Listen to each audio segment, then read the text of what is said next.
Andre, welcome to the Groot Ontbyt. It's lovely having you here. It's quite an honor. I mean, you were the soundtrack to my student years. Thank you for chatting to us today.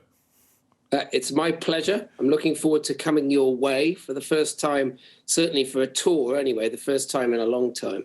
That is very special.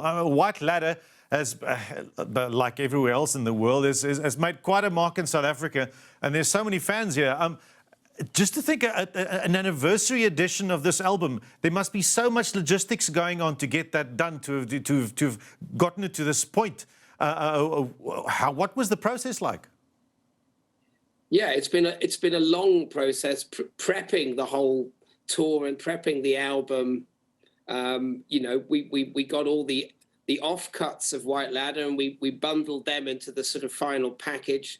Then we had to prepare the tour. The beauty of this tour is that we'll be able to play the music as it is on the record, which at the time, back in the White Ladder days, wasn't really a possibility. The tech wasn't there. It was just a bit too complex to try and do that. But we'll be able to render the album live as it actually is as you listen to it. So it will be like listening to a sort of beefed up live version of the record from start to finish, which is going to be exciting. I think when we started the rehearsals, obviously we rehearsed 2 years ago. We're about to rehearse again. Yeah. When we were in rehearsals, it was actually a wonderful thing to play the songs as they are, because over the years they've kind of mutated a little into other forms and, you know, taken on other characteristics. But just bringing them back, because White Ladder is actually a very understated record. We made it in my bedroom. It's quite small scale. So really, it's about letting the song do the work. But as soon as you do that and you tie into the whole thing and no one makes any big over-the-top statements, you just kind of, everybody does their bit, it just works so much better. So it was inspiring to see understatement in action yet again. But that's so unique. I mean, let's be frank, you're a world-famous musician, you're a celeb, and here you talk about going back to the basics of songs, not the elaborate versions of that they morphed into later. I mean, going back to the understated songs, was that difficult? I mean, I don't know, it's not difficult, but was it a bit of a change for you? No, it was just a good thing. I mean, I think when the whole idea got hoisted up the flagpole of even doing this tour, there was a part of me that was kind of ambivalent about it because it's kind of going back over old ground. Yeah. But at the same time, it feels like if there's an album I've made that's really worthy of sort of celebration in this way, White Ladder is that record. It's the one that so many people took to their hearts. So, you know, I think what was wonderful for me was getting into the mechanics of actually putting the music together and all the original musicians. It felt wonderful actually to do the songs as they actually are. So I hate the pomposity and sort of grandeur that things take on when there was a period after the success of White Ladder when, you know, everything had gone bonkers for us. We were basically just all whizzing around the world being wonderful, you know, full time. And the songs, I look back at live footage of some of the stuff and we got more and more kind of, we were making the point louder and louder. It just, I hate all that stuff. I like it when it's just more real and as it should be, on the level. And this tour will be on the level. We'll be cutting it as it actually is. It will feel very, very genuine. You'll obviously have that thing you get with a live show, which is this is happening right in front of you right now.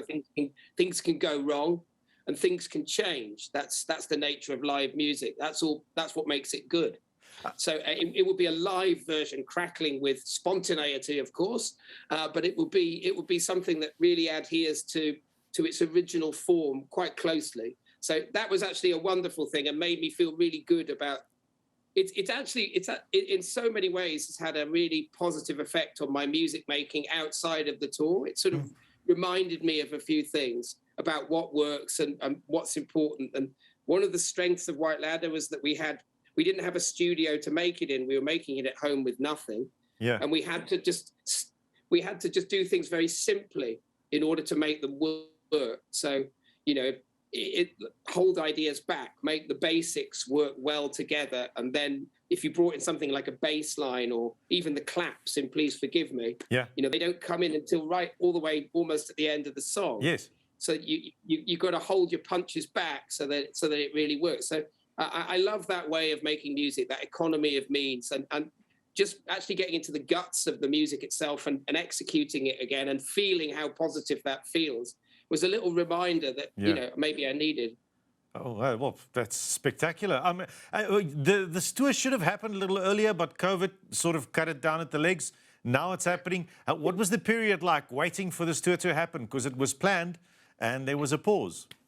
Yeah, well, it's obviously been a very unusual time. Yeah. And I can't say that so it was cancelled and we thought, is it going to happen 6 months later, a year later, 18 months later? Now, more than 2 years later, it's going to happen. So I was in limbo. I think the only point where I've snapped more into line as a sort of creative entity was at the moment just before Christmas last year when I realized this was all going to happen. It was going to happen for 2 reasons. Omicron was not being as devastating as we expected, were fearful it might be. Yeah, and the other is that you can't get the venues. So if we missed this window, we'd be another 18 months into the future. It would be September 23 before we could get the venues in the UK, for example. Yeah. So that was it.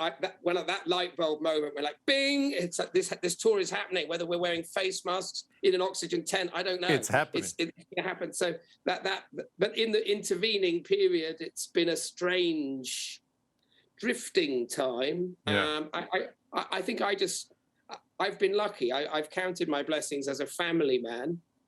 I've spent much of my children's lives either about to go away or going away. Yes. And suddenly there was nowhere for me to go, at least for the first 6 months, 9 months of the pandemic when we were locked down a lot. Yeah. And that was a really, really positive thing. I think for us all, we sort of consolidated. I've got grown-up teenage children, So that's what it was like for me. I kept the creative fires ticking over, but it's only in this last 4 or 5 months since I've known what I was doing that I've really started to write.